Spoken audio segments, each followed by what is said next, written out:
Yes, good morning, good afternoon, good evening. Welcome back to Football Heritage TV on a day that from waking up, it feels like we lost.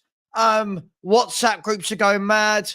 Everybody suddenly has forgotten how bad we are last season. Suddenly, drawing games is the end of the world. And honestly, I genuinely not sure that we're ever going to all agree on something. And that's fine. It's football, it's YouTube, it's banter, right? Look, it wasn't great, right? It wasn't great. I think we all know that. I think the last 20, I thought we were very good. We had to be, right? 2-0 down. I think you've got to be. Last 20, it wasn't good. Before the last 20, it wasn't good. And honestly, when I'm looking in the chat afterwards, what's worrying for me, I'll tell you what's worrying for me is there are many YouTubers and YouTube viewers who seem to want this to happen. And you can see it. They're waiting for it because the moment this happens, right? The moment this happens, they're in the chat going, yeah, but. It's like, whoa. We got a manager who's figuring things out. It's not great. He's making mistakes, but we're not losing, right? It's not the end of the world. And yes, we're going to get into it. We're going to critique the selection. We're going to critique the players. We're going to critique the manager. We will critique it all. For me, it's just hyperbolic at this stage, though. Like, I feel like, oh, wow, the light looks like it's about to go. If that blows up and I get burnt, could you, someone record it, please? Look, it will take time, right? It will take us time. It will. He's joined the team that was in utter disarray. He's joined the football club that has completely changed. We're talking ownership, medical staff, coaches, manager. But a lot of the same players remain. So it's going to take time to get what was in them last. Oh, hang on. What's going on here? 1 second. Wow. 1 second, people.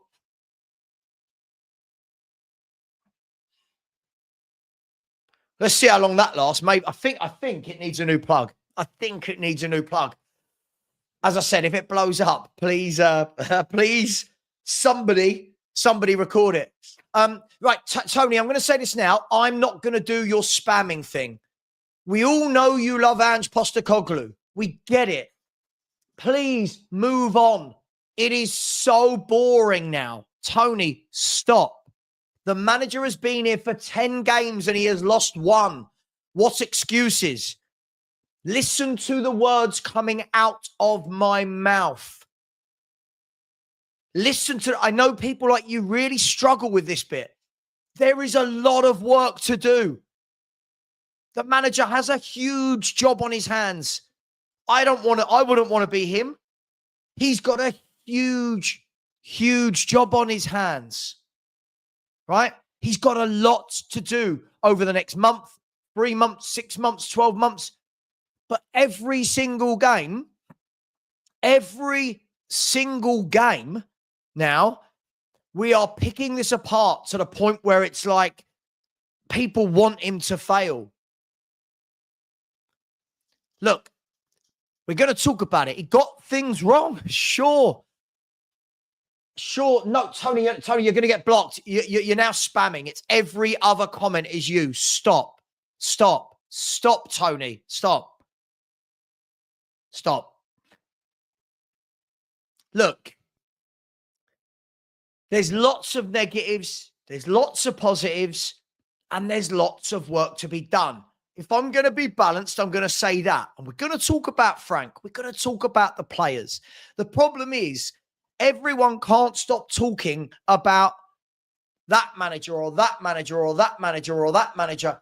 This is Thomas Frank. This is his time to turn it around, right? I said in the summer, I have not changed my mind on this. I do not expect Spurs to be a good football team to watch for a long time. I look at the forward options and the midfield options, And that's how I made my assessment. I don't think the midfield and the forward options are great. Other than Kudus in that forward three, I don't look at any of them. Big up, Connor. How you doing, man? Hey, mate. How are you? I'm good. I'm good. I'm having this constant battle now. Every time Spurs don't win a game, it's Ange. And it's like, oh my God, like, I feel like we could win the Premier League this year and it'll be Ange. Connor, let me start, mate. I'm trying to be balanced, but people won't hear it. I ignore my light. I'll fix that when you're talking. For me, I think this season, look. I mean, look. People not rating Kudus. I mean, it's truly mind blowing. At this stage, it's truly mind blowing. Anyway, Connor, I think there's a lot of positives. I mean, there's a lot of negatives, and my overall feelings on Tottenham are exactly what they were in the summer. There's a lot of work to be done. Yeah. And it's going to take a long time. There's a lot of work to do at this football club, Connor. Yeah, there is. And I think, it feels like everyone has forgotten how bad we were last season. We lost 22 Premier League games last season. And there were some extenuating circumstances. Obviously, we wrote off the league a little bit and had issues with injuries or whatever else. But nevertheless, I think for me, it's quite clear that, ignoring last night, we were poor for the first 60, 70 minutes, right, until we went 2-0 down and made some subs. But generally, we have improved massively in terms of being a lot more solid defensively, conceding way less chances. Set pieces, we've massively improved. It's completely night and day from where we were. And I think people need to remember the context. Right now, we've got 4 attacking players missing: Madison, Kulusevski, Muani, Solanke, right? You've also lost Son as well, right? So there's a lot of goals and creativity that has been taken out of the team, and you've got Xavi Simons, who's obviously acclimatising. But outside of Simons and Kudus, the rest we know aren't good enough, and none of us want them to be in the starting 11 right now, right? So clearly, we're not going to be playing this sort of swashbuckling, creative, attacking football right now. So whilst we get there eventually, the key really has got to be about making sure we're solid and not losing games. And I think there's a whole host of revisionism about Ange's football, because for me, Ange's football was dreadful to watch last year. I hated it. Regardless of losing games, I think we had the record for, I think he was the worst manager in terms of shots on target last season in the first half of games. There was so many games we weren't creating anything either. So I think there's a huge amount of context that fans just are forgetting. And at the end of the day, we've lost 1 game out of 10, right? And some of the meltdowns have been as if we're sitting 15th. We've got Ruben Amorim as our manager. Yeah. Season. It's just ridiculous. But I think it's about expectations. Connor, bang on. Listen, as a football fan that likes watching football played a certain way, do I look at this and go, oh, loving this, I'm entertained? Of course I don't, right? But I said in the summer again, the problem this new manager's got is he won't be given any time to sort this mess out. Now, let's be fair. Forget if it's Frank. We could sack Frank right now, Connor. Right? Let's sack Frank right now. Hypothetical game. And we're going to bring in Iriola. Iriola's going to come in. And in 10 games, right, if everybody doesn't see that everything's absolutely brilliant, the football's great, it'll be, another manager. You can't undo 4 to 5 years of a mess in 10 games. And do I want to see the team playing better? Of course I do. I'm a football fan. I'm a Spurs fan. Do I want to enjoy the games? Well, yeah, look at the pain on my face when I'm doing the watch-alongs. Of course I want to see better football. But right now, I look at, and this is something you and I talked about all summer, Connor, right? Yeah. He said, if you do not buy footballers capable of playing the way you want to play, you can't play that way.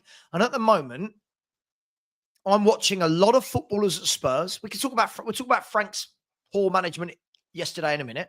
I'm looking at a lot of footballers at Spurs and going, this is exactly why I didn't think that the window was great.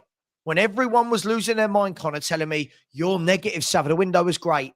I was one of the YouTubers sitting there going, we haven't done what we need. We didn't buy a striker, a left winger, a number 8. We have not done what we need. And everyone's going, this is our best window. I think we left ourselves mightily short, and I think we're paying for that. Yeah, and look, it's another manager who's got a hand tied behind his back, and we're trying to square pegs in round holes, trying to solve, the left winger issue. The bottom line of it is that no one is good enough. Who we've got who can play out there. You've also got a situation where, at the moment, I feel like we all want to see Simmons in the 10, right? Because we know at the moment it feels like you're sort of compromising two positions, aren't you, by playing him out on the left, because he isn't as effective out on the left, and then also because we don't have a number 10. If Maddison was fit, say, and you were putting Simmons out on the left, I'd half get it, because you've got an effective 10 in Maddison. Of course, yeah. And Simmons is still better technically than anyone else we've got to And play that is out one there. of the things I will put against him, by the way. Listen, there's many things I'll stick up for him for. That is one of the things where I will stick up for him. That's one of the things where I'll go against him. But I also think that I think the word you used there was brilliant, acclimatizing. I think there's certain players. I look at Wirtz at Liverpool, right? I look at Simmons. I look at these players and I think they need time to get used to the league. But fans just go, perform. And I think Frank can see that he needs a bit of time. But fans don't want that. And I get it. Yeah, and I think what he's probably thinking with Simmons is that, he needs to get used to the intensity and physicality of the Premier League. That's the biggest, clearly, technically, he's one of our best players. He's not going to have an issue technically, but it's physicality and intensity. And maybe by putting him out on the left, he won't be as exposed as he would if he was playing in the middle. And so this is a way of helping him to acclimatise. But yeah, obviously we all want to see him in the 10. And right now, it's not working going forward, clearly. But Rome wasn't built in a day, right? It hasn't been working going forward for how long? 18 months since Ange's first 10 games. Even when we, had games like beating Aston Villa by 4, or West Ham when we scored 4 against them, we had like a 15, 20-minute spell in the game, which was mostly on the transition, to be honest. We haven't played this sort of expansive front foot football. I think it's a myth for some time. And so, Agreed. that's going to take longer to come. And look, Brentford, what I would say to people that are worried, Brentford didn't struggle to score goals under Frank, right? Once he got them Of firing. course. I think they scored more Premier League goals than us last season. Yeah. So, it's going to take time, and football fans just don't have patience. But what the other thing I would say, I think, which is really important context, is we're not competing with Man City, Arsenal, and Liverpool right now. They're way further down in their processes. They've got much thicker squads, better players. So we're not competing with them. We're competing with the likes of Newcastle, Aston Villa, even Chelsea have been poorer than we all imagined. Sure. Right? And look at the sort of results those teams are having at the moment. Villa have had a dreadful start to the season. Newcastle have had an indifferent start. So every team who's going to be in that sort of same position as us, 5th to 7th, are inconsistent as well. They're inconsistent, and we're above them right now. So we've scored more goals than them all. We've conceded less goals than them all. We're above them, and yet our fans are off. My problem is, my problem is here. And morning, Pete. Boys. My problem here is that everyone knew that this manager was coming into an absolute shit show of a football club. Everyone knew there was a mess. Everyone saw that there wasn't just a complete change with the managers and coaches in the summer, but the board going, including the chairman, right? We don't know what's happening with Lang and Paratici, and that's all a mess. And medical staff came and went. And yet everyone is expected, even seeing all that upheaval, Pete, all that upheaval, that in 10 games, everyone wants Spurs to be playing brilliant football, winning every week. The defense is great. The midfield's great. The forwards are great. Pete, we've lost 1 in 10. Like, I don't know your opinion. We've not spoken about this, Pete, so you might completely shut me down here. I feel like everyone's talking as though we're bottom of the Premier League table. No, I'm okay with where we are. I just think we're a bit boring to watch. Sure. That's my only gripe is that, and some of these team selections are a bit miffling. Sure. What he's doing, but other than that, I mean, me and Connor in the same group. I said 8th or 9th this season. I said a lot of them losses we had last year under City losses will probably be turned into draws this year because he hasn't had like a proper striker, left wing or anything like that. So we'll turn losses into draws, but not necessarily losses into wins. Yeah. So, and that's probably what's happening. No, Pete, absolutely. I don't disagree with any of that. But by the way, when I sit here and try and find some reason, I've not once said, "Oh my God, I'm really enjoying watching these games of football." Do you know what I mean? I'm not. But Pete, what I said in the summer, mate, many times, obviously I'm live every day, is I don't expect us to be with the squad of footballers that we've got. I don't expect that we're going to be playing this nice football because I think everybody's gone in. Oh my God, Bergval's amazing. Sar's amazing. Yeah. A Bentancur's amazing. Odegaard's going to be really. I'm looking at these players and going, and I'll throw this to you, Connor. I'm not expecting us to be playing good football when I'm looking with no ball playing number 8, no left winger, the worst striker I think I've ever seen. Well, definitely in the last 20 years, the worst striker I've seen for Tottenham Hotspur. How is it people think we're going to be playing this possessive-based football, keep the ball, one-touch play without the ingredients to do it, Connor? No, I completely agree. And this is where fans focus their sort of emotion on the wrong thing, right? What you should be focusing your emotion on right now is be frustrated at the fact that they left this manager again with a hand tied behind his back by not doing the work properly in the summer, right? Sure. They're football coaches, not magicians, right? So what he has done, as we can all see, he has coached a proper system that is solid now, right? And we're going to lose way less games. That is just a fact. Sure. And he's maximizing set pieces, right? So these are things you can coach. What you can't coach, you can't suddenly coach Odegaard to be a rip-roaring left winger who contributes with goals and assists. You can't suddenly coach Richarlison, who is now 28 or whatever he is, to be a top striker. He just isn't. So, look, so to you're going to piss some people off in that WhatsApp group of yours, Connor. Yeah. That one. to have they're those watching sort of in that issues, guy. No, I know, I agree, and I mean we'll come on to him, I'm sure, later in more detail. But we've lost one game in 10. We just all need to calm down, give the manager time, give the windows time, and I see there's a lot of comments right about this football not being sustainable because I think people are worried that we're not creating enough from open play. I'd actually argue that this team, at the way we're playing now, is more sustainable than Ange's first 10 games was, as we saw unfold. Sure. By the way, because this football will make sure you don't lose as many games. Whatever our view is, and obviously we all, to your point, I want to see it more expansive. I want to see us playing better football, but we won't lose 22 games this year. That is a fact.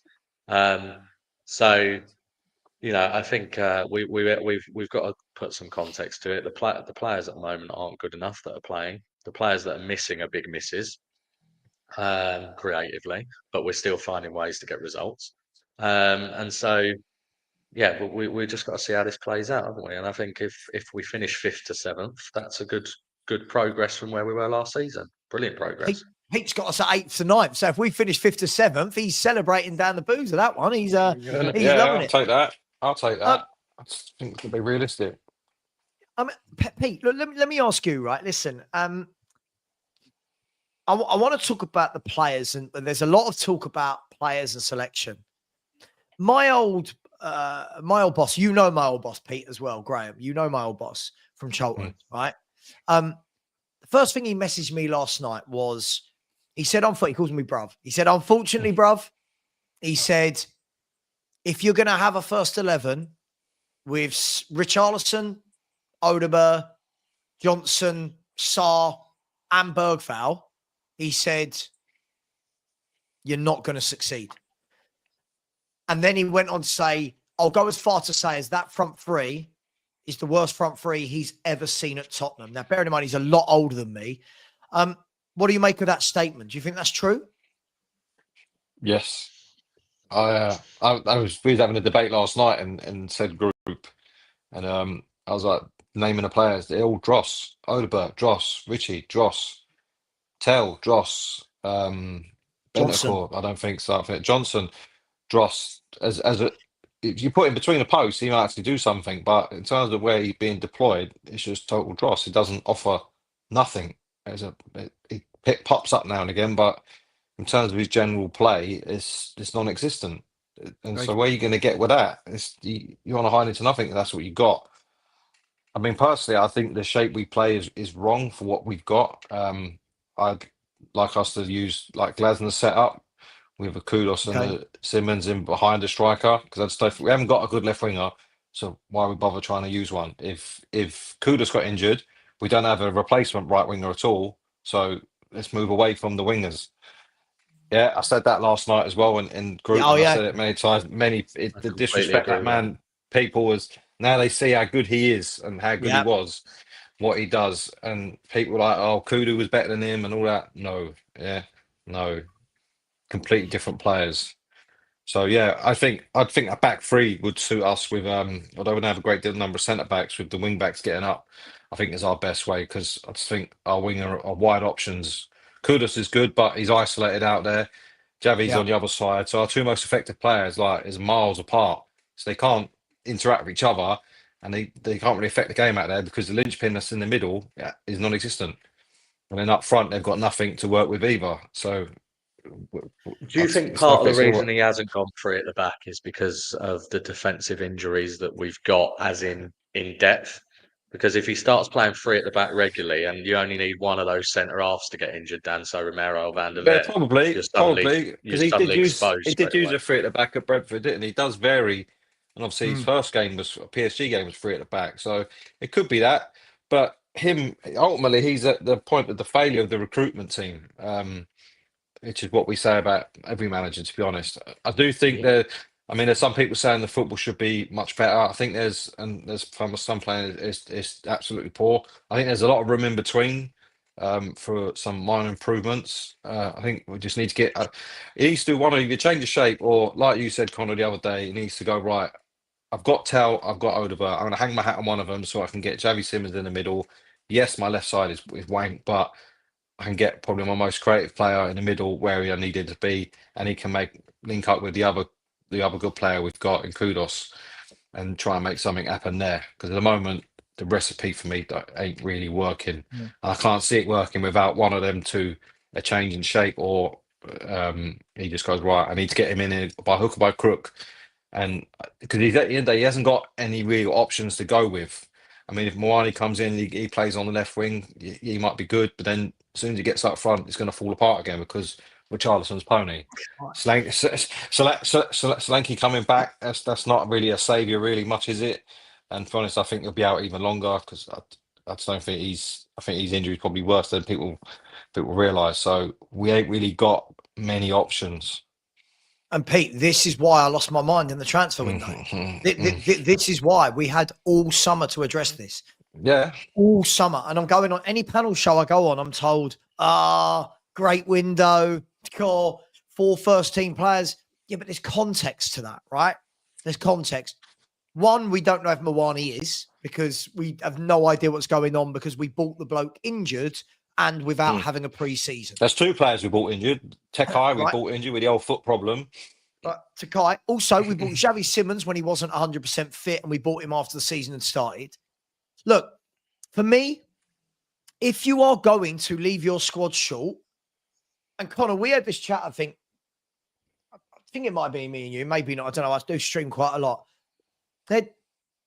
This conversation we're having that Pete's just had about the formation, about the left wing, about the striker, we're going to have that, Connor, every game between now and a minimum of January if we can buy someone.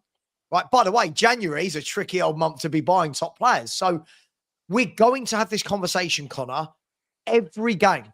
And fans seem shocked every game. Oh, my God, how bad are we up top? Yeah, Some of us tried to say this in the transfer window and we were shut down and told, don't worry, we can address that in January. Well, now you're not saying that. Now, not you. Now you're saying, why aren't we good going forward? If you don't give the manager the tools he needs, funnily enough, you're not going to be good. And the attack right now is worse than the players we had in attack last season. Yeah, it is. And look, we knew Maddison and Kulusevski were out for that long. And again, people have accused the club of being reactive rather than proactive. And again, it's looking like that, isn't it? Would we have signed Simmons if Maddison or Kulusevski were both fit? Probably not. Would we have signed Muani if they didn't know Solanke's injury was bad? Not sure, right? So, this is the problem again. And look, I was told when I kept making the point that you and Pete have made it as well, right around the left winger issue. Oh, don't worry. We've made the decision not to sign one because we didn't think we could get the right one. I mean, what a load of bollocks that is. As if we're in a position, like, doing the Liverpool thing where you wait a window to sign a player. We're not in that position. We don't have a starting left winger, at all. Right. So for me, for example, I can accept the club not signing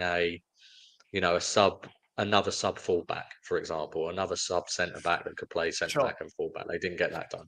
I can accept that, right? Because you've got players in the starting 11 and we have got at least some depth there. I can't accept not signing a starting player that we desperately needed.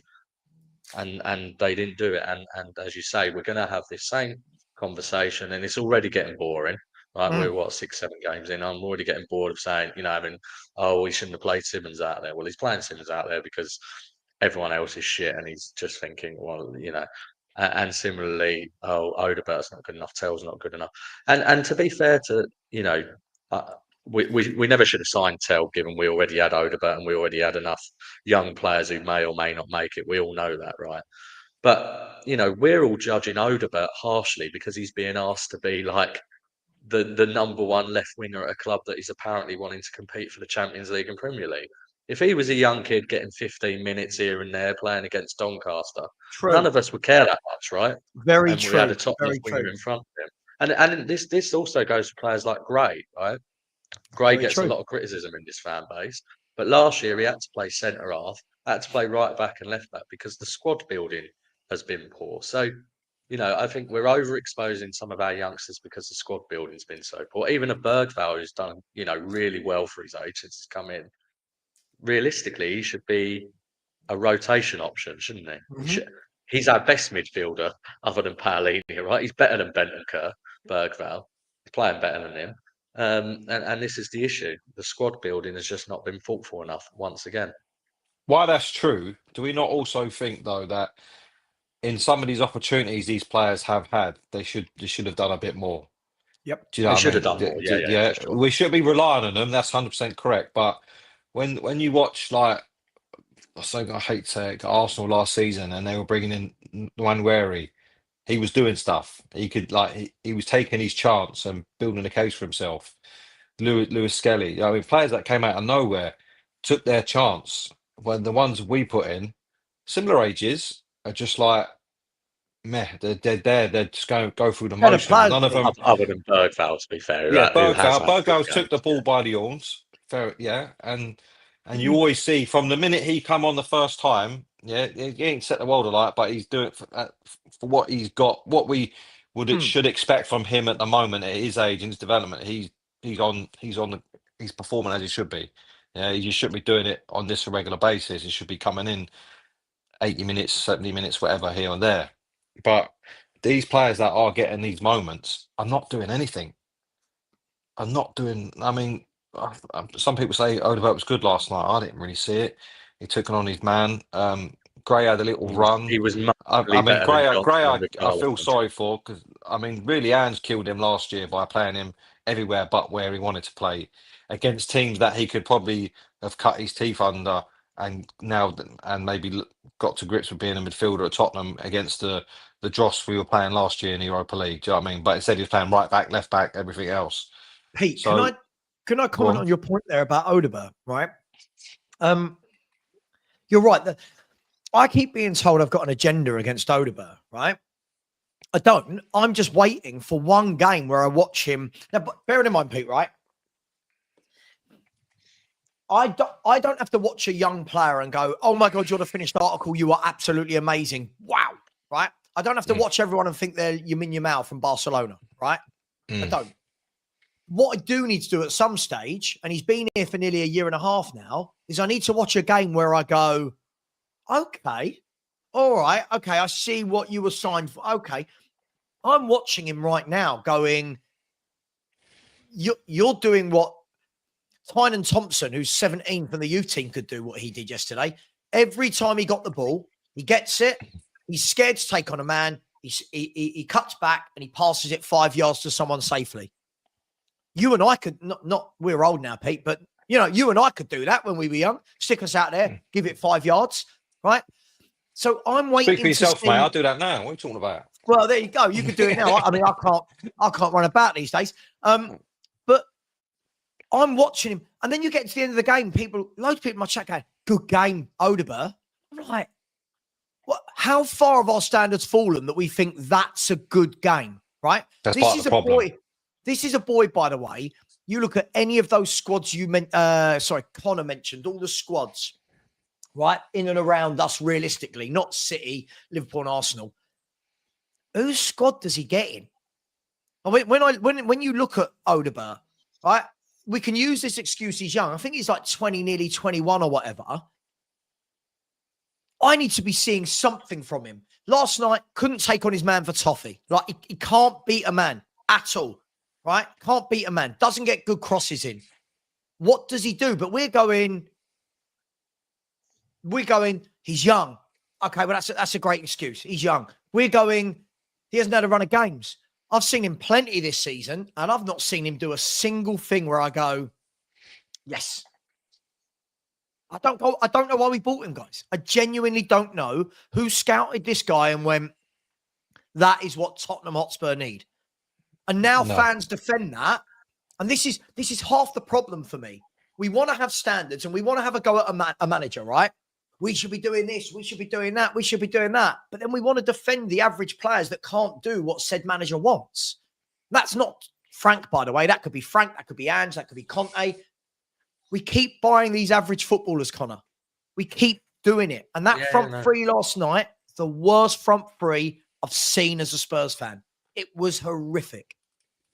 Yeah, no, I agree. I mean, it wouldn't look out of place at Burnley, would it? That front three. I mean, well, that comment is right. So I think the only thing you can slightly defend Odegaard with compared to the other two, I thought he was marginally better than the other two because I thought they were genuinely dreadful, right? And, Richarlison and Johnson. He was marginally. Well, that's like saying Bonnie Blue was a little bit tighter than Lily Phillips, wasn't it? Let's be honest. that's where you go. I think the problem is what I don't see from any of them is I said it's any standout attributes. So you go right, he's got that right. So there's that, and then you can go with that. Yes, he rips his fullback to pieces, but he's rash with his final ball or his decision making is poor. But every time he squares up, he leaves geese on his jacksie. There's not even that. There's nothing you can hang your hat on that goes. Yeah, Sean, I should bird about that, mate. Yeah. Hang on. Ask Sean to come on because he likes Odegaard. Right. I know he's defended him. Yeah, he's done a show about him. He loves Odegaard and I'd run rings round Butler. Sean, we're casting the net wide. Come on, man. Come on.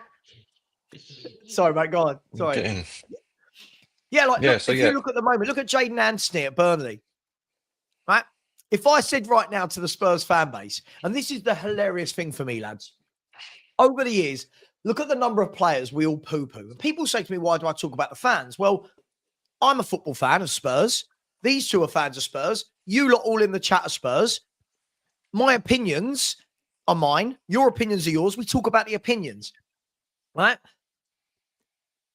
If I sit it, Here he comes.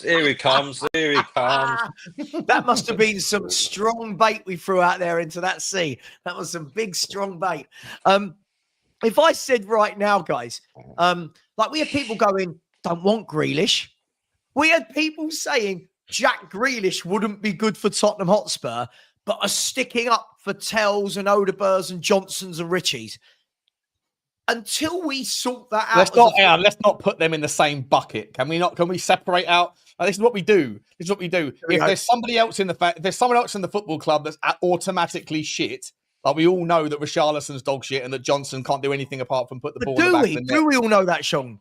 Well, I think most people do. Adam Cahill stands by his man. Brian Tidman stands by his man. And I respect the loyalty. But generally speaking, I think most people will agree that Richarlison's not good enough.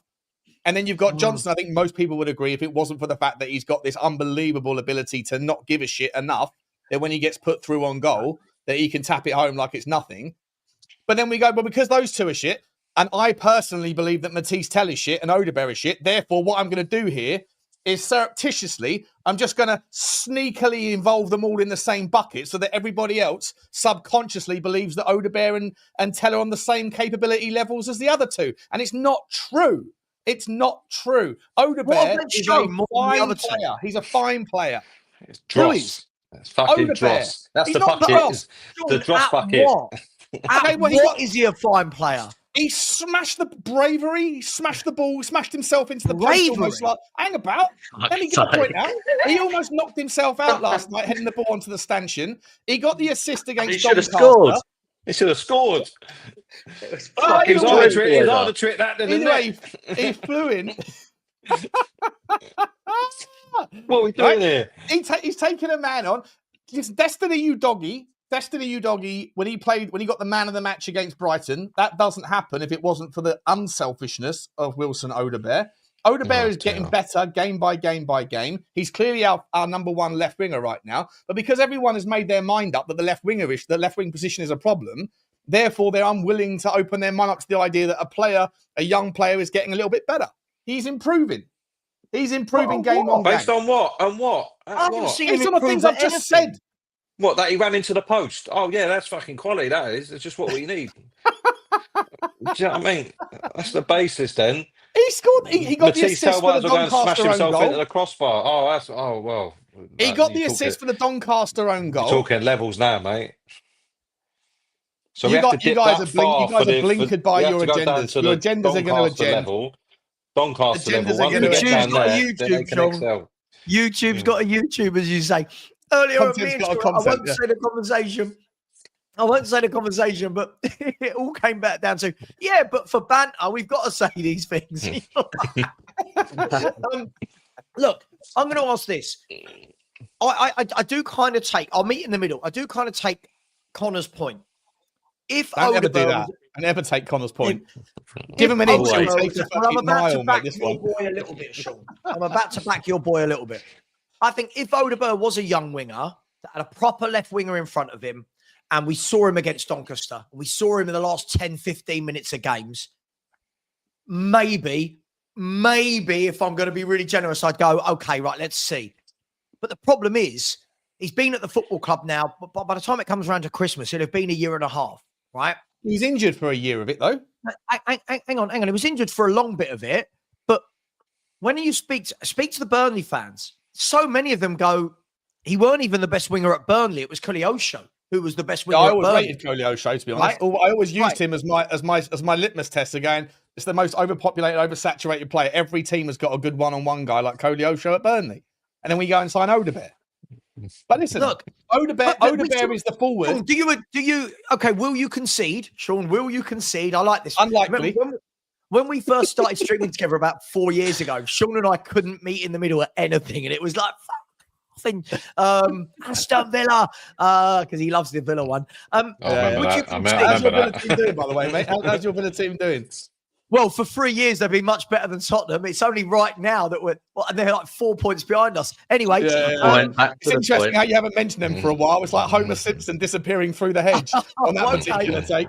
Okay, all right. If we're going to go down that route, would you concede, though, that when we're talking about Koleosho, Odeberg, Tells, none of these should be even anywhere near a radar for a Tottenham Hotspur scouting team? Would you concede that? I know they're here now. None of them should be on the radar for Tottenham, should they, mate? I don't know. How old was that Koleosho, Odeberg, when he signed him? 20? I think it was like 19, but yeah. So like, scouted him and went, oh. No, listen, I 35 million.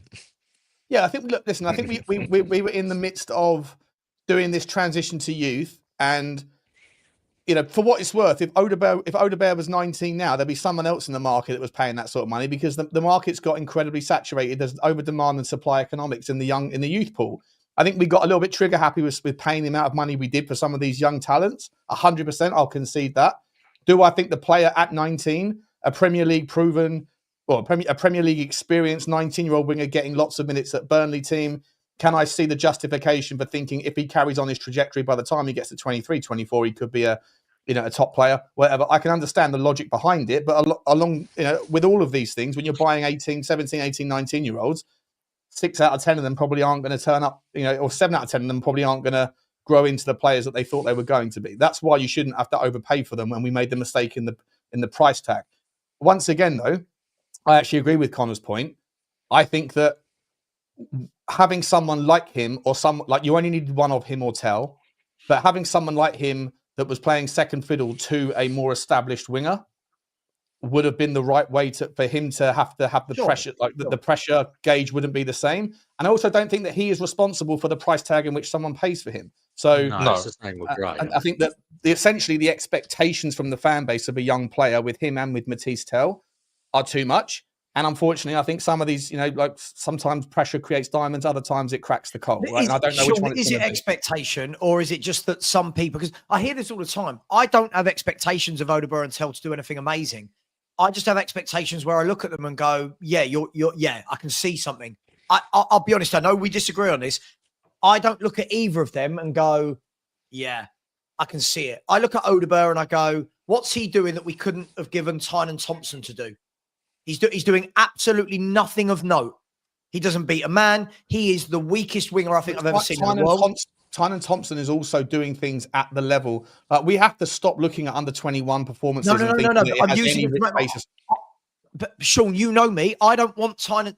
Let me caveat this. Sure. I don't want Tynan Thompson in the team. I'm just making a point of what are they doing at the moment that you couldn't pluck some kid out the youth team to do. They're doing nothing. Like they're not standing out in any way. I can't see the.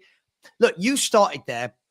You turned into a Richarlison fan from it there, Sean, and hear me out, right? Hear me out. When you ask a Richarlison, yeah, I know, sorry, mate. When you ask a Richarlison fan, right, what do you like about Richie? The first thing they say is, cool, shithousery, yeah, of course, worked hard. Yeah. You just said, Odebear, bravery.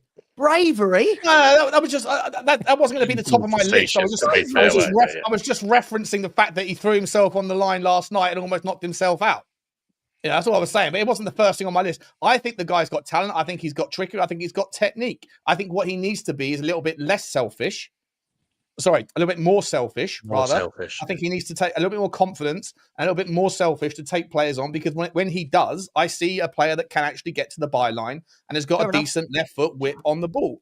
I see a player that saw it against Doncaster, saw it 1 or 2 times. I think it was one time he took the player on last night and was successful with it, got it to the byline, with the ball into a dangerous area. But I also shared with you a clip, Savva, on our private chat, on our WhatsApp group, that was clipped from Reddit last night that was making the point. I've just seen it while I was, and if you read the article that's attached to it, it's a really good op-ed about one of the problems that our wingers face.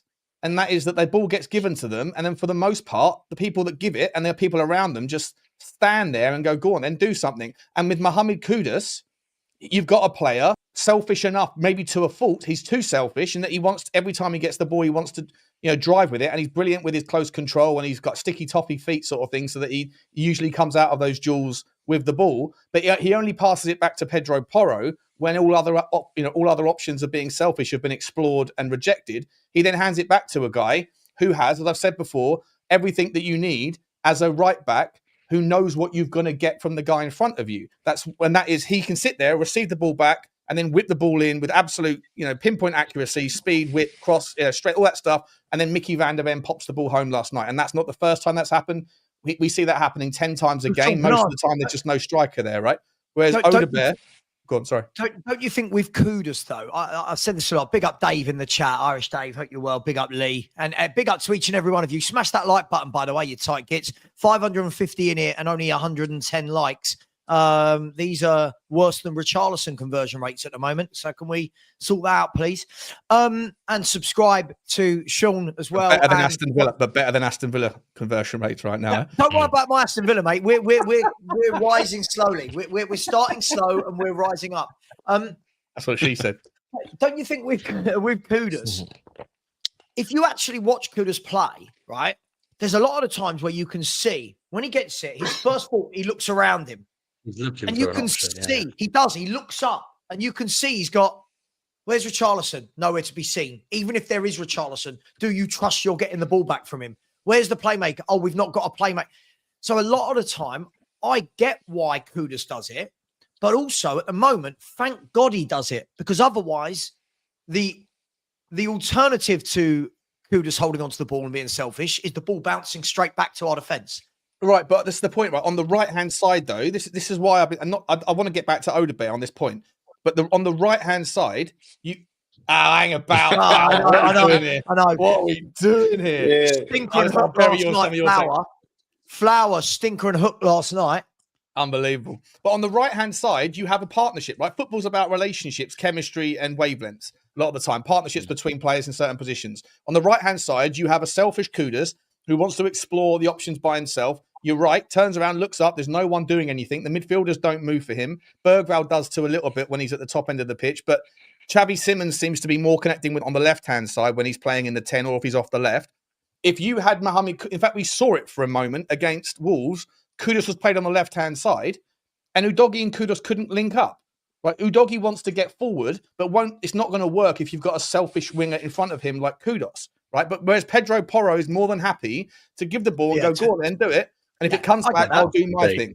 On the left-hand side, and on the left-hand side, you have a left back in Destiny Udogie who gallops forward and wants to get forward. That's not going to work if you have a left winger who is the same as Kudus. So it's almost like you guys are all overlooking this part. But I think, whilst I 100% sympathise with the argument that he's not selfish enough and not confident enough, and that needs to improve, actually his lack of selfishness is the reason why Udogie gets the plaudits for what he does offensively off the left-hand side. And if you were going to do that, Udogie, Simmons in the 10 and Odebear actually have really good chemistry. Sure, but if you're going to do that then, and I left a voice note on our WhatsApp group about this, let me bring Connor into this. See, when I look at Udogie is one definitely that I think will get coached brilliantly by Frank. I do. I think he'll do with him almost what he did, slightly different, but similar to what he did with Rico Henry before he got injured. Rico Henry and then Keane Lewis Potter, right? Yeah. I think Udogie is superb with the width and getting into those positions, which isn't an easy skill. That's a good skill in itself. What Udogie is dreadful at is the decision-making when he's got into that final third and you're like, whip it in. Udogie's not confident enough in his own crossing. What he does is he cuts back every time, lays it back to Odebear. He then gives it 5 yards to Bentancur, and we've gone from very promising position to, now Bentancur's got the ball in the midfield again. If Frank can work on that over this season, Udogie will be explosive.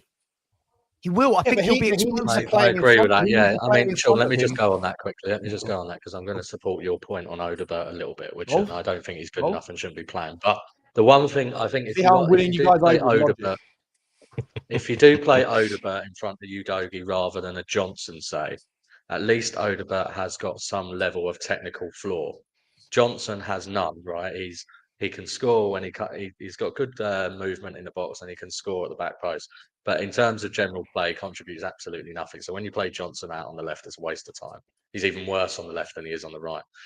If you played Udogie and Odebear, the one thing Odebear could do is find Udogie when he's overlapping. I think Odebear doesn't do enough in and of himself just yet, but he has got the ability to at least retain the ball for 2 seconds and pass Udogie in. And I think to your point, going forward, Udogie being naturally left-footed and an athlete, he's an absolute athlete, right? He can get up and down the pitch. He will be able to start to overlap better. But he does need to improve on his crossing. We've seen the training videos where he's been obviously working on that. And I think the other thing is obviously he's. I think what stalled Udogi's development, if you remember, in his first season when he first joined, I think he was in most people's team of the year, right? Premier League team of the year as the best left back. It was him or Guardiola. Most pundits were putting him in. He had a really good start. He then had that horrific injury where he was out for sort of 3-4 months, was rushed back because we didn't have another left back, and at that point Ange didn't want to play Spence, and then Udogi was then picking the ball up where Maddison should have been picking the ball up in some sort of inverted 10 position, right? So he's another one that has been, stalled a little bit in terms of his development. I think Udogi's a top player. I think he'll be a top player for us. And it is about relationships to Sean's point, and I think if you want to see Simmons in the 10, look, at the moment, your best solution on the left probably is Udogi and Odegaard. If you want to see Simmons in the 10, I think, and we're going to stick with 4-3-3. We're not going to move formations, but it obviously is not. It's not ideal, but you got to make the most of what we've got, unfortunately. Agreed. Pete, can I bring you in? I don't disagree with that, by the way. No, Pete, let's shift away from Odegaard. I've got to talk about. I'm sure one of us on here must like him. Surely out of 4 Spurs fans, one does. Richarlison. Talk me through Richarlison, Pete. Why is he still a Spurs player after 4 years? And how on earth does anyone rate this absolute calamity of a footballer? Oh, I think the first part might be he's still here because we can't get rid of him. There's no one to buy him because not only is he very poor player, he's a very injury-prone player, and the wages he's on, what we paid, what we're probably going to want for him. I mean, now it should be anything. Now it should be peanuts. It's not viable for anyone to buy him. Who's going to watch him and go, yeah, that's the answer to our problems? I don't know why we bought him in the first place. To be honest, from day one. I was like, why are we buying this clown? He's a very average footballer at best. That's being kind. Would you rather have him or Dominic Calvert-Lewin? Calvert-Lewin, probably. Really? Yeah. At least he can pump the ball up. He can hold the ball up. Yeah. He can hold the ball up. New candidate for the worst take in football. Oh, Mate, off. I think Richarlison's the worst striker I've seen at Tottenham. Richarlison is like we have these players, we keep buying them. Like we got Richarlison up front, who's like a dog chasing a balloon. We had Sissoko in midfield, same. Emerson Moore at right back. These like players that look like they won a competition to be here. What are they doing here? And the fact we paid that sort of money for him is just unreal. And he lives off one overhead kick, which people clip. Now he's got another one, so that's 2 clips he's got. But let's be honest, he spends more time on the deck. As soon as the whistle goes, the ball goes straight up in the air to him. He's on the floor. Like he gets a little nudge. He's the guy that won the bet last night, Pete. No, I haven't seen. See that? Somebody said it to me. Some guy last night at the bookings had Richarlison to be on the floor holding his face within the first 60 seconds of the game. Within 25 seconds, Richarlison's on the floor. Yeah. Like, and it's embarrassing half the time. I'm embarrassed. What odds did he get on that? I don't know. I've only just seen the picture come through. I'll get it and send it. Shit odds, Sean. Shit odds. It will be now. It will be now. Yeah. Odds By the way, I don't want Dominic Calvert-Lewin. I don't want. No, I heard you say it. You wanted Dominic Calvert-Lewin. That's why I heard you say, clip it, send it round. Agenda's got her agenda. And by the way, it's only after the fact I thought about this when James Flower said I got the worst takes in football. Plumbers have to plumb. I think he is that's a bit of a plum take, isn't it, from James Flower? Gee whiz, unbelievable last night. What did he say? Last night, what was he saying last night? Savva was having a crack at you, wasn't he? Calling you out left, right, and centre for your hypocrisy and double standards. Me? No, Savva. It was just a bit too hyperbolic from James last night for me. I get that the football's not been great to watch, but he was almost making out like we were bottom of the table and have lost every week, and it was just a bit. But look, guys, when you play every 3 games, everyone's going to expect this man to just put the best 11 out every week. He can't do it. No, he hasn't even got a best 11 at the moment. No. I said that this morning. You can't, because we saw last night what would we get with if we had injuries, and it was that shit. Exactly. So like, you need to protect these players as much as you can, because that's what's waiting in the wings if we get any injuries. That crap. Yeah, just look. I think you're harsh on Odebear. No, you can think I'm harsh on Odebear. I just don't see it. I haven't once watched him this season and gone, yeah, tricky little winger like that. Even like when I watched Talby of Sunderland, I see him get on the ball, his movement, he's twisting, he's turning, he's beating his man, he's coming. And I look at that and go, yeah, there's something to work with there. I watch Odebear get it 5-yard pass. Hey, who I'd go and get? If you want a cheapie or someone relatively cheap, I'd go and get that Solace from Brugge. He looks unbelievable. The goal he scored last night was just absolutely rat-a-ta-ta. Gets the ball off the left, little Jimmy, little shimmy, little jink, puts the ball on the outside and then whips it top bins. Absolutely sensational. To be fair, the Bodo left winger look better than what we've got. Oh, hey. That's what I mean. So why are we left with this crap that we've got? And we're not able to buy one in the summer. And we can't buy one in the summer because we're definitely going back for Savio in January. Yeah, okay. That's the end of that one. Anyone who believed that, what are you doing? What are you doing? Is that Hoga, what his name is? Is he only very good, though, on a plastic pitch? Yeah, I'm sure he is. I was being facetious. I don't actually want us to go for him. Well, we've got plenty of plastic players who they want to fit in that pitch lovely. Yeah, look. And a cardboard striker. Let's look at the positive for last night. I know we can spend a lot of time looking at the negatives. Let's look at the positives. When he did make the changes, the game visibly changed. Right, when he did bring on Kudus and Paulinho and Xavi Simons, the game did visibly improve. And suddenly the ball wasn't bouncing back towards our goal because Kudus held it up.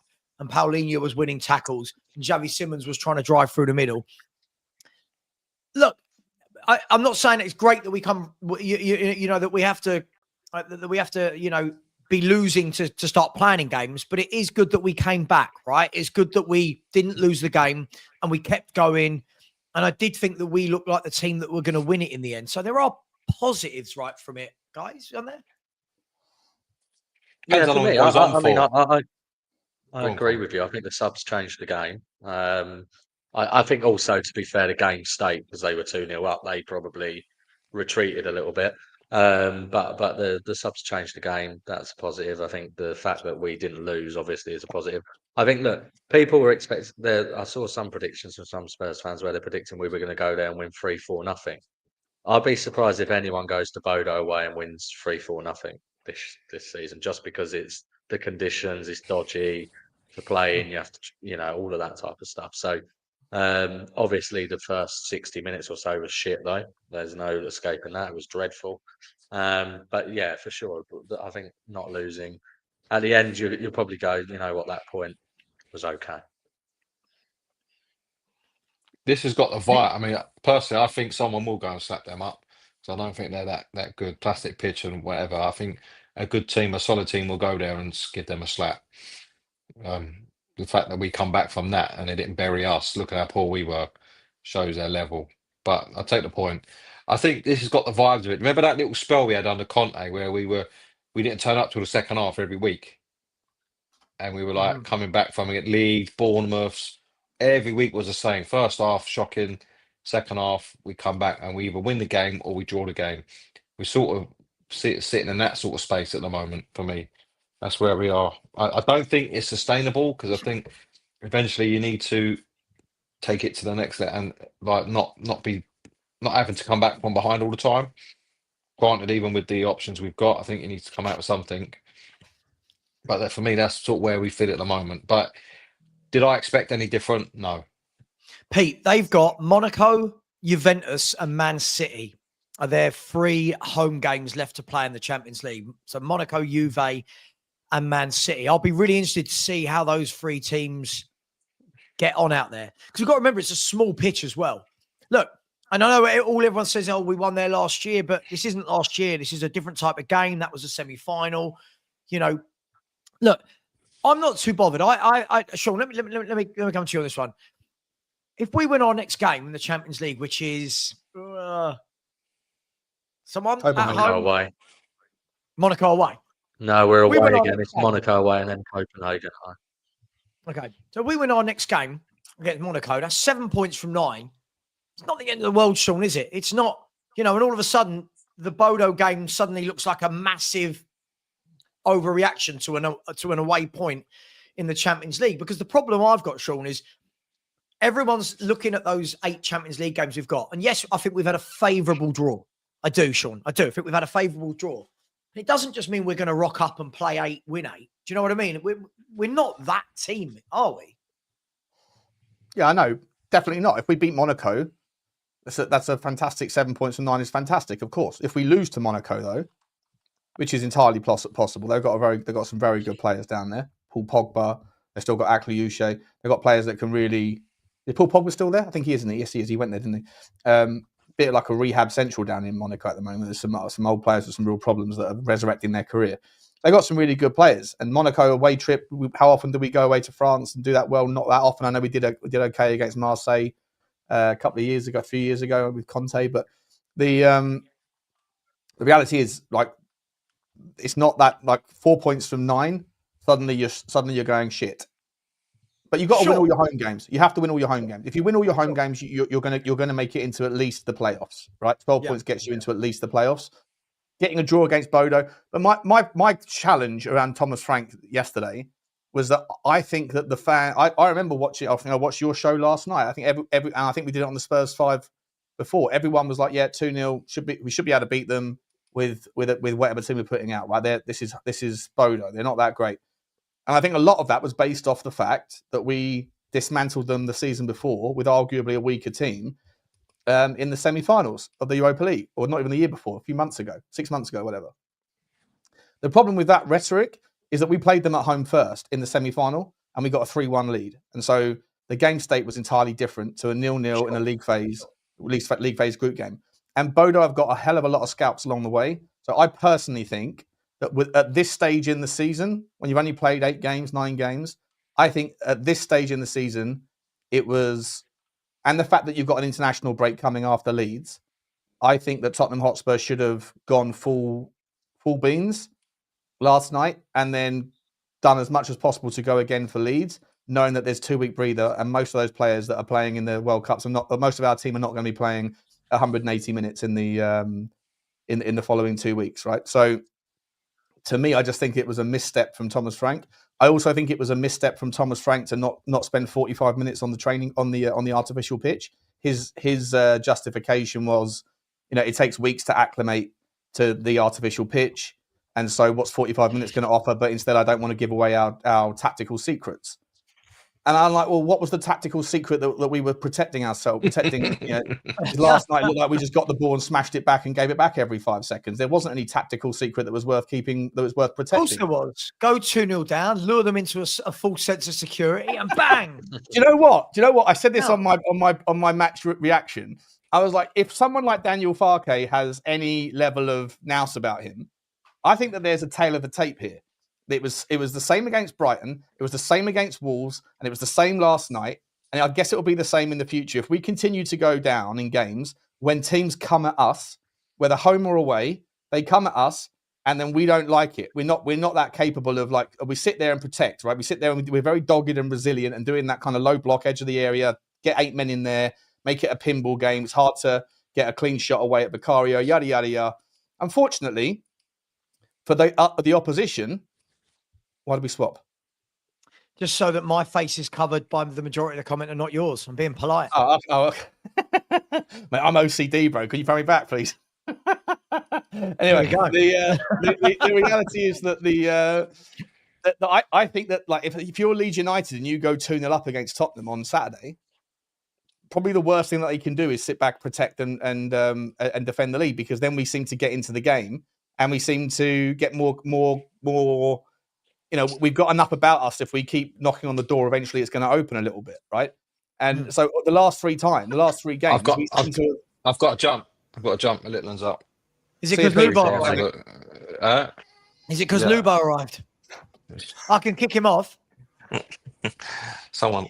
All right. There you go. You hear that? Yep. See you later, Daddy. Bye-bye. See you later. See you later. Yeah, Pete. Boys. Yeah, sorry, got it, Sean. Yeah, I just think that there's an argument like this narrative of get up in a game against a team that you're weak or inferior to, and then sit back and protect. Against Tottenham, it seems to be the door opening that gets us back into the game. You should almost treat the game, even if you go 2-0 up, treat the game like it's 0-0, and Tottenham won't be able to get back at them because they can't do two things at once. They can't walk and chew gum. They can't defend appropriately and also throw caution to the wind and go forward. So it's only when we know that the opposition are going to sit back and try and protect that we feel confident enough to go forward and then throw enough at it. Eventually, something's going to stick. And for me, I just think that there's an argument for opposition teams to sit there and treat regardless of the scoreline, if they go 1-0 up in a game, to treat the game like it's 0-0 and keep pushing, throwing a little bit of caution at it, and then Tottenham Hotspur will struggle to get at them with enough volume to be able to get some results and outcomes. But before I bring Lubo in, I want to do some super chat, just 3 super chats, and then I've got a question. Big up Ghosted for the super sticker. Love the fun now as well. Can't quite make out what that is. Big up to you, my man. Thank you very, very much. Really appreciate you. Gerald Goldsmith, always in it, always very generous. Said a better front three would have won that, but it is what it is.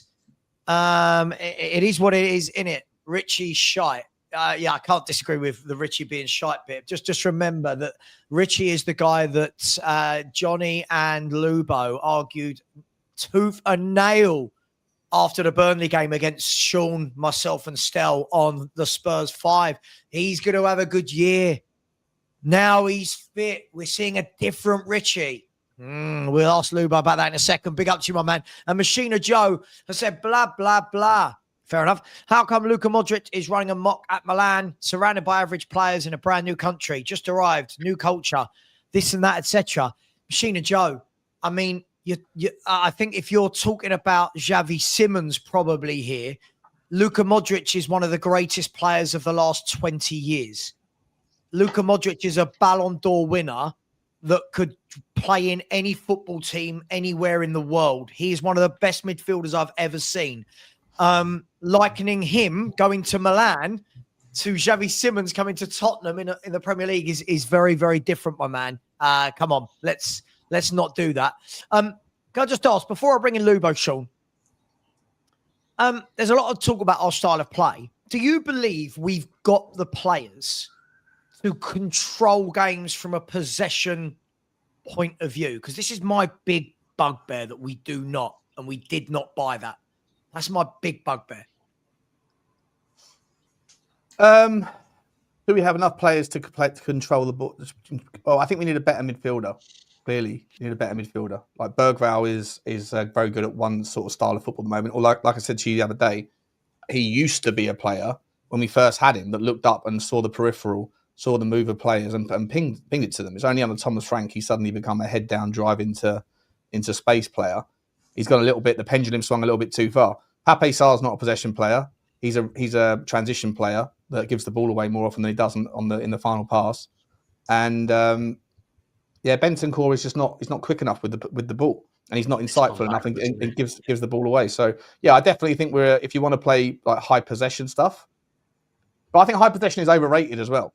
I mean, look at Ange Postecoglou, right? 68%, 65% possession, hasn't won a game since he's been in charge. Like it's possession is like massively overrated. It's what you do with the ball, you know. You said in our WhatsApp group earlier, you said bring back Ange. Yeah, just for a clout to put him in the stock so we can throw rotten Sean fruit. Didn't say that. Sean didn't say that at all. He did not say that. Lubo, I got to jump off, guys. Dogs barking. See you soon. Take care, mate. Mate. I've heard many excuses to leave a show, but the dog's barking, that's a new one, isn't it?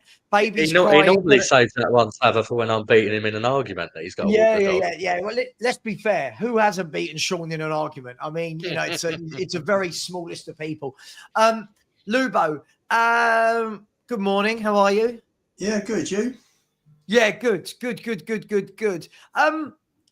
Lubo, it's an interesting one, isn't it? I feel like it's a lot calmer today. I could tell, like the chat is a lot calmer, and I think calmer heads prevail. Are you worried?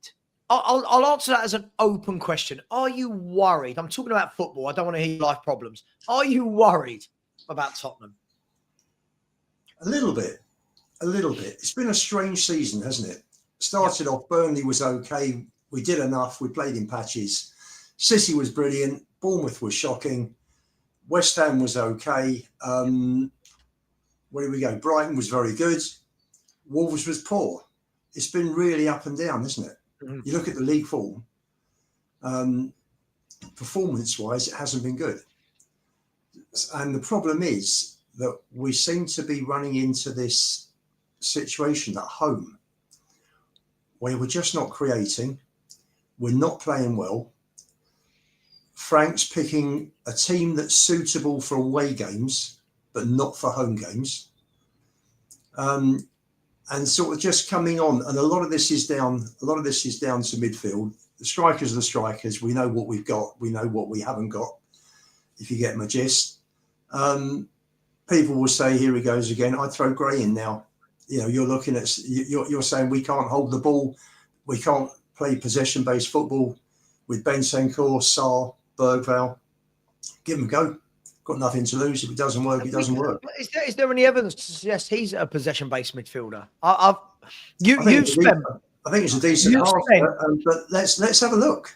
Hang on, I'm confused. I'm confused. I'm going to call you out on this. I'm confused. You've spent the best part of 18 months telling us that he's a DM and that he needs a DM to learn from.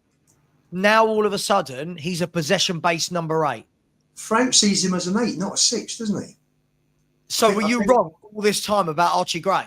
About being a 6? Listen, I'm right about him being a good footballer. To be fair, at that age, I don't think you can pigeonhole him either, because I think also I think it's really difficult. He did. Yeah. Lubo did. Sure, but I think it's really difficult at a young age to play in a 6 as well, because you need a certain level of physicality, and grit and experience in terms of picking up positions, which I think is easier to play 8 than 6, to be honest, generally.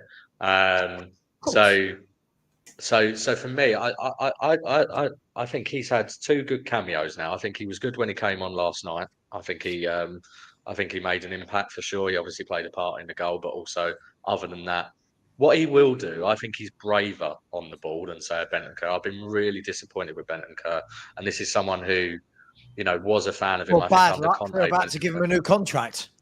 Well, maybe that might be just because we want to keep value, is what I'm hoping. Because to me, I think you get rid of Basuma and Bentancur and you sign an Adam Walton type. That's what we need. Obviously, it doesn't necessarily have to be Walton, but someone like that. So yeah, I'm not against. And I think if you put Gray next to Paulinho, say for argument's sake, I think Paulinho would help him because he's got that physicality that makes up for the lack of Gray's physicality. And I think. Would you start him on Saturday? Would you start him Saturday? I think there's an argument to start him. I want to see Simmons in the 10. Bergvall has played a lot of games in a row now, so maybe that's, you know, you give him a rest. Sarr isn't good enough on the ball, particularly for when you're playing against the Leeds. I want Bentancur dropped, so you know I don't mind if he starts him on Saturday. Okay, and Lubo, I'm guessing you want him to start Saturday. Oh, for sure. For sure. Let's see how he does. Let's see how. Listen, midfield. I agree. Is a problem. You keep banging on. We need an 8. We're short of an 8. Well, there's nothing much we can do in terms of buying an 8 for the next 3 months. So let's give him a go. Sure. Okay. So I'm going to ask the question then. Sure. Give Gray a go in the 8. And I'll be honest. I've said this. I keep getting cussed for this. I've not been that impressed with Bergvall. I know everyone's losing their minds. I thought, again, last night, for me, other than the driving run down the left-hand side in the first half, I thought he did the square root of nothing. So what we're saying is here, if we now suddenly want Gray to start the game over Bergvall in the 8, what does that say for all this hype about Bergvall? What is Bergvall? I ask this every week. What is Bergvall? Go on, John. Sorry, Liv, you go first. For me, it's, you know, listen, it's all, with all these players, particularly kids, it's a fluid moving situation, isn't it? You know, you'll see whether players develop from that age. You know, you can't turn around and say, well, we've had 9 games, 10 games. How's he doing? You know, you look at it. You look at where Bergvall started and where we finished last season. and you assess that, and then you look at where he's starting now and what beginning of for Burnley, PSG, and where he finishes up in May, and that's how you judge. It's Sure. It's going to be a moving situation. I think we are. I said last year, I felt in midfield we were poor. We have put right the defensive, the DM part with Polinia. Yeah, but in terms all the others are the same, right? In terms of the 8, nothing's changed. Nothing's changed. Right. So and he kept, and in fairness, funny enough, he played Gray as a 6 when he wasn't playing at the back. So this season, Frank's come in, and Frank's now looked at him, and he's playing him in the 8. That's where he thinks he's he can make a difference. So he can make a contribution. One point I would add. The one point I would add is the football, as we were talking about earlier, is about dynamics and relationships, right? I think Paulinho is a destroyer 6 who can't progress the ball particularly well, right? He's brilliant in terms of tackling, but can't progress the ball particularly well. So if you put a ball carrying 8 next to him in a Bergvall, it doesn't quite work either, right? Because you still haven't got that, and particularly when Romero was missing, like last night, you've got no one who can punch the ball through the lines. I think if you had a Bergvall next to a Rodri, for example, who is more of a progressive passing style of 6, that could work, right? In the way that Declan Rice plays next to Zubamendi, right? So Declan Rice is now playing as sort of ball carrying 8. Zubamendi's able to progress the ball as more of a 6. So for me, because we've got the different type of 6 who can't progress the ball well, this is where it's Bergvall's getting a little bit exposed when he plays deeper, or anyone that we play deeper, because we haven't got. So this is it's this mismatch that we've got. It's a bit like Real Madrid, right? Casemiro was not particularly great at progressing the ball. It's good 6, but they had Modric and Kroos playing with him, so he didn't ever have to worry about it, right? And I think that's the struggle that we've got at the moment. We don't have that quite. They don't fit together particularly well. So maybe that is why you give Gray a go. This is why, and look, not about Gray. This isn't about Gray now. This is why when I was saying in the summer about the players that I think we needed to buy, because people are expecting a lot different with the same players. And what I mean by that is people then go, oh, but you had to go at Ange. Yeah, but, we were losing every week. The point is, to Lubo's point there, we bought in Paulinho. He's made a massive difference, right, in that number 6. He's absolutely superb as the destroyer type 6, not the Rodri type 6, right? But the problem is all the midfielders you got around him are still the midfielders we had last year that can't control games of football. And that was my point all summer, Connor. So when we're playing games and not controlling games, people are going, oh, my God, I'm not surprised, Connor. That's my point. I'm not surprised because I don't look at any of those midfielders as controlling types. Now, when you do that, you know what football fans are like in 2025. Oh, you're negative against Bergvall and Sarr. No, they've got their uses. One, those two can't play together. I think if you've ever got a midfield where Bergvall and Sarr are both playing together, you have got no control of a midfield whatsoever. You've got no control. We saw that against West Ham. Right? First half, right, 11v11, Bergvall and Sarr couldn't get into that game. Bergvall was praised way over the top for the second half when we played against 10 men because he had all the time in the world on the football because West Ham put 10 men behind the ball. But moving forward, I feel like we've got too many of them now in the team. Yeah, I think Gray and Bergvall and Sarr and Bentancur, there's too much without one of them standing out. And that's why I hope you're right in what you just said. I hope that the Bentancur new contract, right, is for value, retaining the value of the player rather than, hey, this is us for the next 2-3 years and he's going to be the main man. Because good footballer, but way too slow. Way too slow. Yeah, and I mean, for me with Bentancur, I think, people say he hasn't been the same since his injury. I think he hasn't been the same since Conte's gone. I think he's the type of footballer that needed that sort of Conte drilling coach that tells you where exactly you need to pick the ball up, what exactly you need to do with the ball once you get it. I think as soon as he's left to his own devices, all he will do is play those 5-yard conservative passes sideways and backwards. So for me, I think he's I think in the midfield you've got in Sarr and in Bergvall you've got that sort of you've got legs, you've got ball carrying in both of them, but neither of them are conductors. To your point, Gray, we're still sort of working out what he is, aren't we? A little bit, but he's young, so and he's clearly got some technical ability.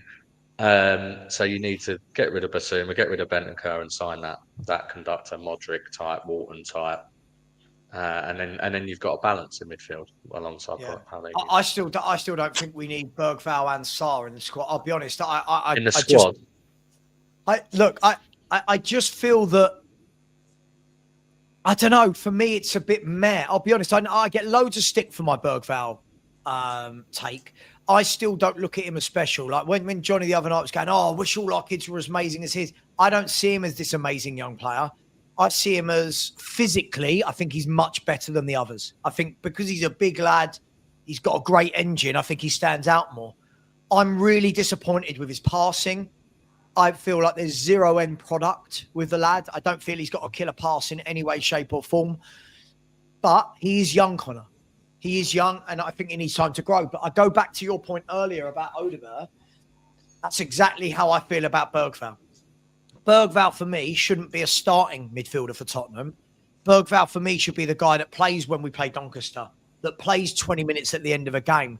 I feel like if that's your starting midfielder, that shows how far off the big clubs we actually are. Only my humble opinion. Lubo's going to disagree with me. I know. It's fine. No. Listen, I understand where you're coming from. You're looking at Newcastle's midfield. You look at our midfield. There's your points of difference. I just mentioned to you. You talk about a conductor. You talk about Sav. You talk about spraying balls, putting balls wide. I'll give you two examples from last season. 40-yard ball in midfield at Galatasaray. This is so disingenuous. Johnson knocked it across, Lancashire goal. 50-yard ball at Ipswich to Sonny, knocked it across, Johnson goal.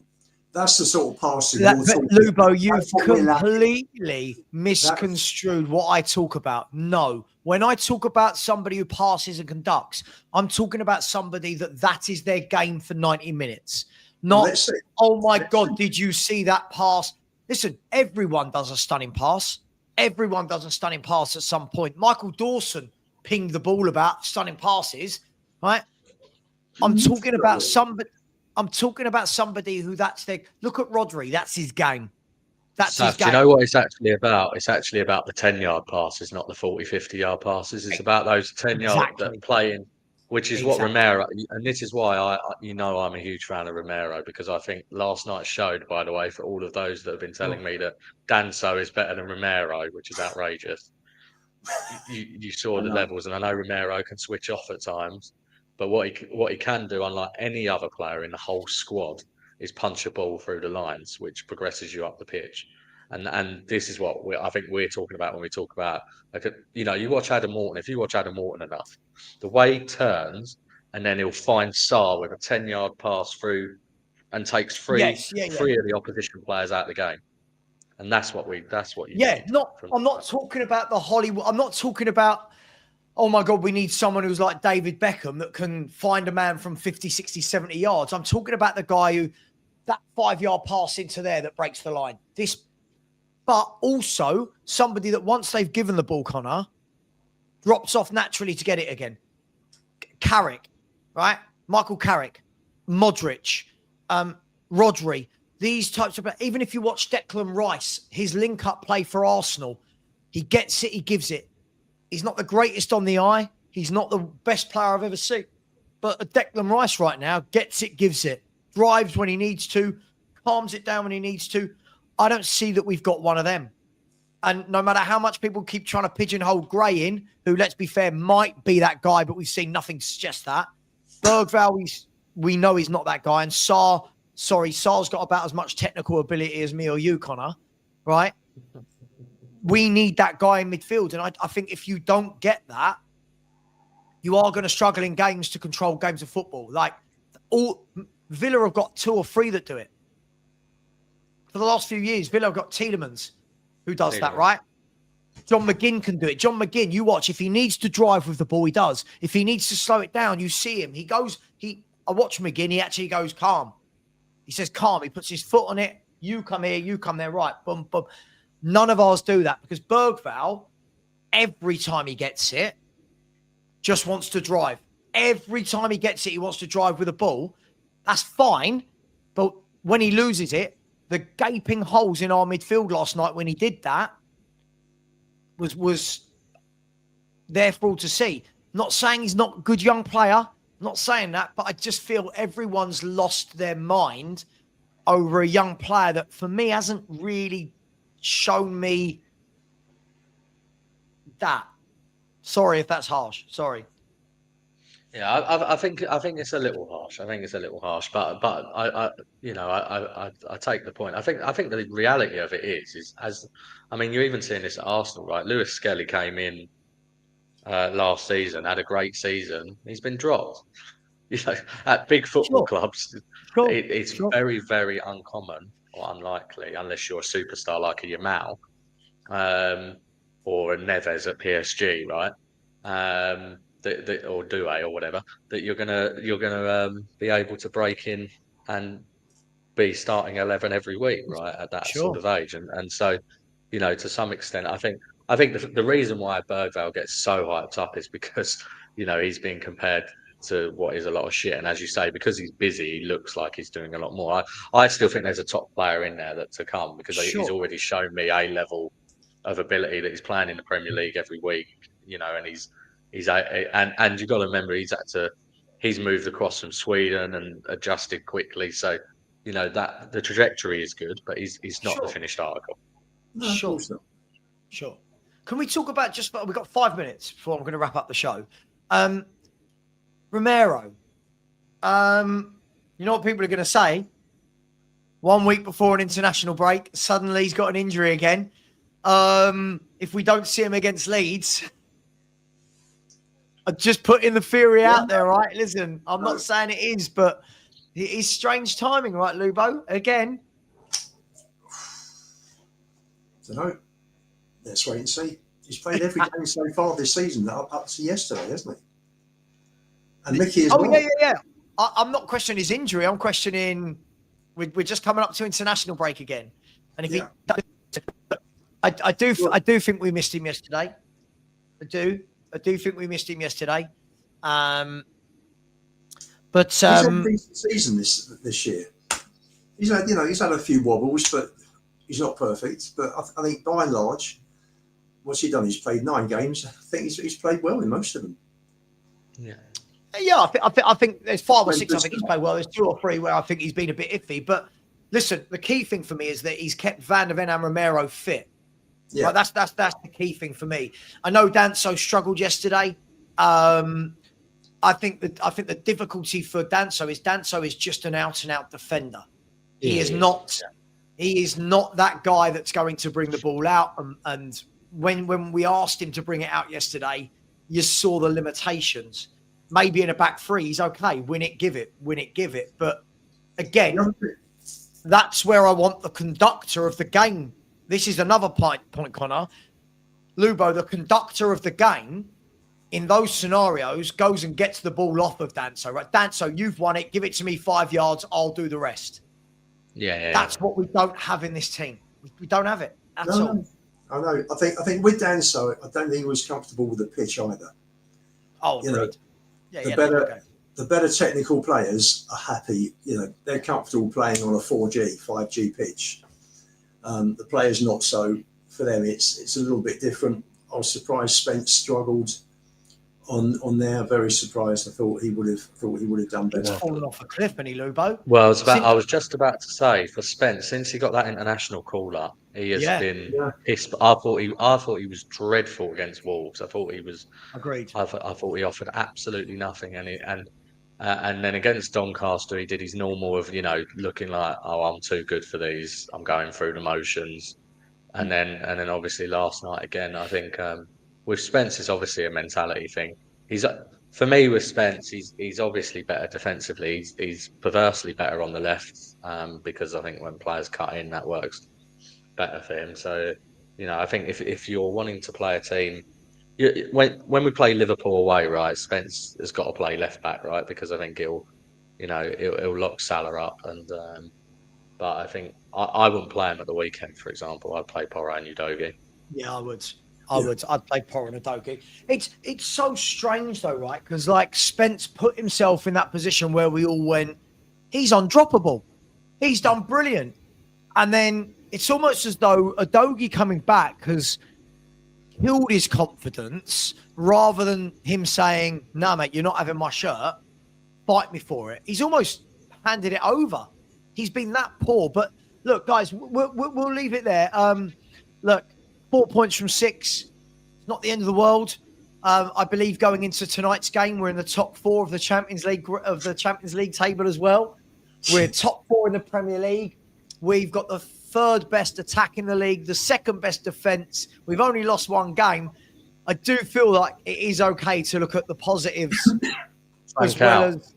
I think, funny enough, you started this whole last part with the question about are you worried? And we've got to start picking up form. We've got to get back to Brighton, Man City. We can't have Villarreal, Wolves, Bournemouth. Can't have the performances like that. We've got to, and I think he's got to start re-looking at his midfield and not playing Bentancur and Polina together at home. Can you imagine though? If we look, by the way, I would start Paulinho and Bentancur against Leeds, but with Simmons in front of them. I would.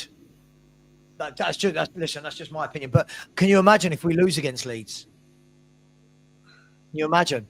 I think it could be a draw, guys. I think Leeds are going to be fresh, and they are going to be so up for this at Ellen Road. I think this is going to be. And this is I think this is going to be a tough game. And what if we draw again? Is everyone going to lose their minds? But we'll leave it there. Connor, thank you so much. Really appreciate you, buddy. Really appreciate you. Lubo, as always, thank you very much, mate.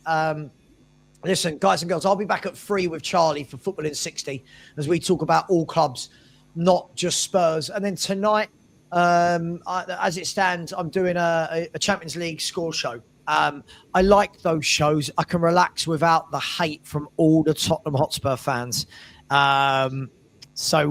Yes. Guys, girls, much love.